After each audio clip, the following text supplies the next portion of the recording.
Women Up Radio, designed to facilitate women's empowerment, improve your career, develop your talents, incorporate your passions, achieve fulfillment and success. Hello, this is Anna Letitia Cook of Women Up Radio, speaking to the girls on the road about their quest to support women entrepreneurs around the world. Fernanda and Taciana are visiting 24 countries, interviewing women and researching the conditions, business ecosystems, challenges and advantages that exist in each country. So today we're visiting Lebanon. Hi Fernanda and Taci, how are you today? We are great. How about you, Anna? Fine, thank you. I'm very envious of you being in Lebanon. I've heard it's a wonderful place for business as well as very, very nice people. So it'll be interesting to hear your experience there. Yeah, it's an amazing country. Oh, lovely. So what's their general vision of business and women in business and women entrepreneurs in Lebanon?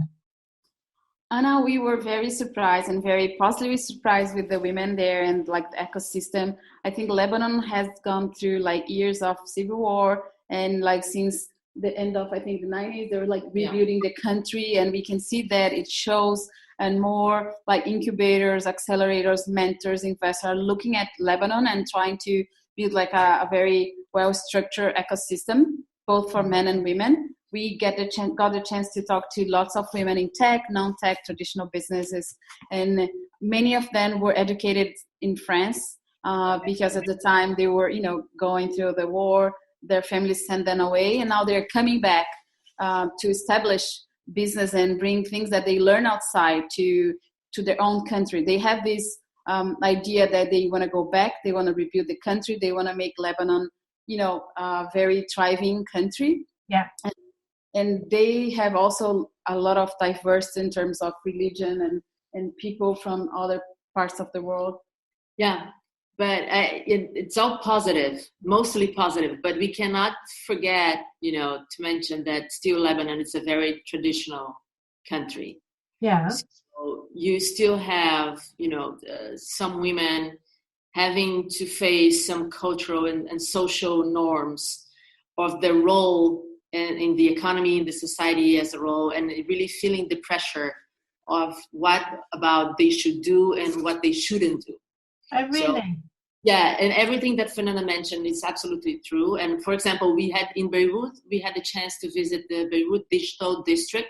It's an area in downtown Beirut that 100% focused on entrepreneurship. And on BDD specifically, 40% of the enterprises are founded by women.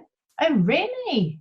Yeah, which is awesome. I mean, the government is really trying to foster an entrepreneurial ecosystem, a good one, a strong one. Banks are somehow getting incentives to put their money and invest and in startups. So, I mean, they're really trying to make it very welcoming to everybody. But still, women have to face additional hurdles in terms of entrepreneurship. But the ones that we spoke with, they're, okay, bring it on, we are ready. And Anna, one thing that was very different from us, like it doesn't happen in Brazil, it doesn't happen in the US, that is different. So like in Lebanon, the law is not like the law of the land. It's not like the same one to everybody. So it depends on what faith community you were born, that's the law would be applicable to you. So let's say like for the Muslim community, the laws are completely different from the Christian community. So like the women, I don't know the specifics, but women like in the Muslim communities, they won't be able to inherit it as the same level of like women in the Christian community. So it affects a lot of like how it works. Yeah.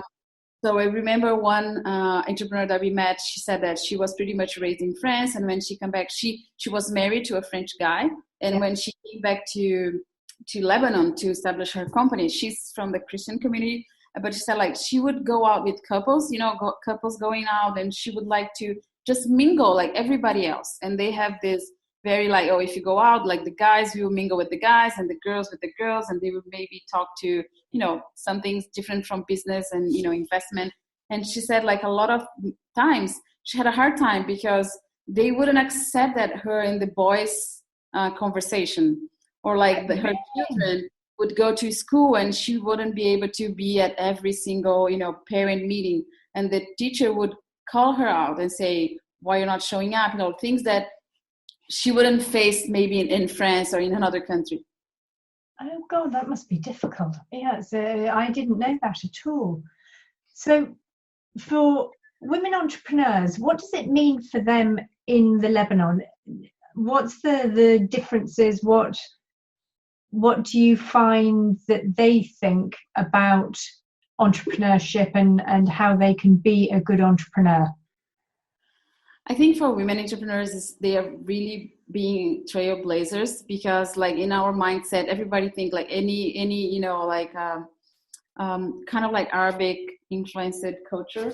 All the men will be very good in trading and negotiating, being the business, but women will be like more like a support role, being at home, making sure that the family is good, the kids are taken care of. And like, so for them, it's a really movement of push the barriers and to have their voice heard and to have their companies and like being inserted in an ecosystem that not so many long ago were still like designed for more like men business. Oh, really? Yeah. There's one very strong characteristic, not only to Lebanon, but other countries in this area of the world, in the Middle East, that maybe for people, not maybe, I would say for sure, people from other countries that,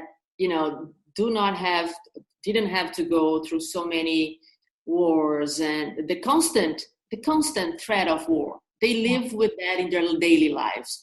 So you certainly have a different approach to life, right? Yeah. And in Lebanon specifically, you had almost, maybe more than 10 years of civil war. Yeah. And that brings another perspective in life and how you interact.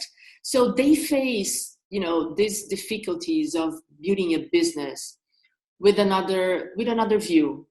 Okay, it is hard, but I have faced, even harsher and harder situations in my life, so I can deal with it. Yes. And they can change the environment because of that. Yes. So that's a lesson that not so many of us around the world, fortunately, I would say, and of course we hope that change in the Middle East as well, we cannot say that. Yeah. So even small things that for them are small things, for us, like the end of the world. Yes. Yeah. So they can teach a lot to us around that as well. Yeah, that sounds very interesting, because yes, they don't regard the little day-to-day issues that we think are catastrophic. They're like, yeah, well, it's nothing. It's just get on with it. Yeah. So, Yeah. Very good. Okay, so what are the main factors in the business ecosystem here? I think now this support from government, like to making sure that they just had a law that make sure that banks would destinate like some portion, like percentage of their revenues into new businesses. Oh, right. Bringing like mentors, experts into the country also and from the country to help new business to thrive. Have this idea of like things that we always hear, like co-working spaces, like are now getting more and more common. We had like this very centric US European view before we went there, and there's a lot going on among the Middle Eastern countries. So a lot of things they have with Dubai, with Iraq, or like all the other Arabic countries as well, like in terms of trade, in terms of alliances, and for us was very new. We kind of like we always had this idea how it's like this, but once we were there, we were able to to be more into the topic. Yeah. And a lot of like, because Lebanon, I think this is very, very the same thing as like for Singapore, for Israel, for Lebanon, because they are such a small country, small economy. They all already they launched their business with the idea of go global, because there's no way they're going to be able to just. I was about to say that aligned with what Fernanda was saying, that really focusing on developing product services for the Arab world. Yeah. So there are a lot of women that we have interviewed really having that as an opportunity and doing amazing things in terms of education, entertainment, technology. Okay, I'm building these products and services focused on the Arab world because we all know, different culture, different values, the language, of course. So they're really seeing all of this as an opportunity. It seems to be a very thriving moment right now for this. Yeah. Because they say a lot of companies that they just, these global brands that we are used to consume, it sometimes doesn't make sense in their reality. And what they say, they're able to many times to see whatever is going on outside of Lebanon and adapt to their own culture. And then they have a very good product or service that will be a good fit to the entire Arabic speaking countries. They're very objective on the bigger scale. Yes. Very. That's good. I think that's very, very strong. It's something that we probably don't consider as much here in Europe because we've got a bigger market, so we don't see it as clearly. So, exactly. Okay, so are there any particular challenges or advantages for the women in Lebanon? Oh, can we start it? I think because of the many challenges that they face, they, as we were saying, they try to think the most possible in the positive way and the positive outcomes and how they're going to change that. They're not very whining. They're not like a whining population. It's like, that's our life. That's our reality. Okay, let's go on and let's do it. Yeah, there's one single challenge, and we mentioned it already, that, kind of touches every aspect of life. One day we're good, next week we might find ourselves in another war. Yeah. So that's constant. That's their lives. They are used to it. It's not a good situation, of course, but they are used to it. Yeah. So that's the major constraint, that's the major threat. It's not going away, but it's not stopping them. Yes. That's key. Yeah. That's interesting. It definitely gives a different outlook and a different way of doing business, I think. It makes it much more realistic, but also it makes you really appreciate what you have and how you can do good with it. So while they are on their changing moment right now, they know they still have a lot to change in terms of the participation and how women are seen in that society. I'll give you an example.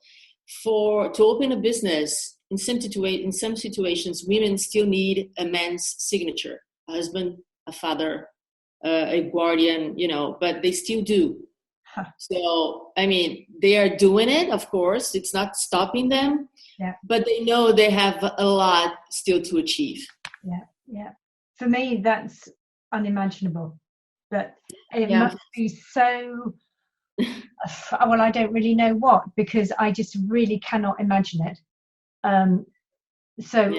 In fact, bravo to them for going ahead and doing it and succeeding, because that would kill me, the idea of not being independent and being able to do it myself. So really incredible. They must be very, very dynamic, strong women. It's wonderful to hear. They are indeed. What about soft and hard skills? What have they in common, or what have they developed? I think, that's something that keeps coming up in our conversations. The resilience, the patience, the positive attitude. These are soft skills. The passion, definitely. But again, I think, and I'm not saying that women from other parts of the world, they do not face maybe similar struggles. They do, and oh my God, they are all, we all have to celebrate them. But we have really to understand the difference, what it is to live in one of these countries that one day you're good, next day there's a war. Because we cannot fully comprehend that unless you go through it, you live through it. Yeah. So I think they develop some sort of harder skin in terms of, keep punching, taking punches, after punches, but standing still, standing tall. And also the laws, even though we see the equality in the laws, like in the Brazil, in the US, and European countries, we might not be equal in the in the real life, but at least the law says that we are all equal. But in their case, many times, even the law are not giving them the equal position, equal rights. Yeah. So there's a lot for them to fight against. Unbelievable. Yeah. Okay, and what about the key motivational difference in Lebanon, which is helpful for other women entrepreneurs around the world? Is there anything that you managed to single out that you think is really important? I think comparing to other countries, I think like the purpose of kind of like rebuild the country is a lot similar like when we see in Israel as well.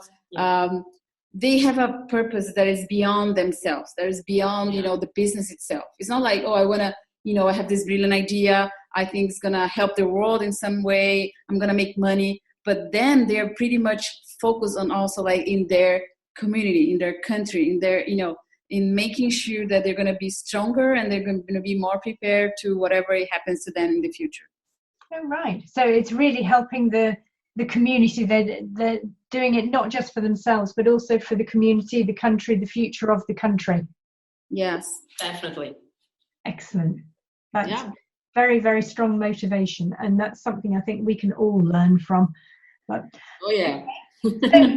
So your overall impression of Lebanon is definitely positive, even though a lot of challenges, a lot of things, but very positive and moving in a very good direction. I think, of course, they say that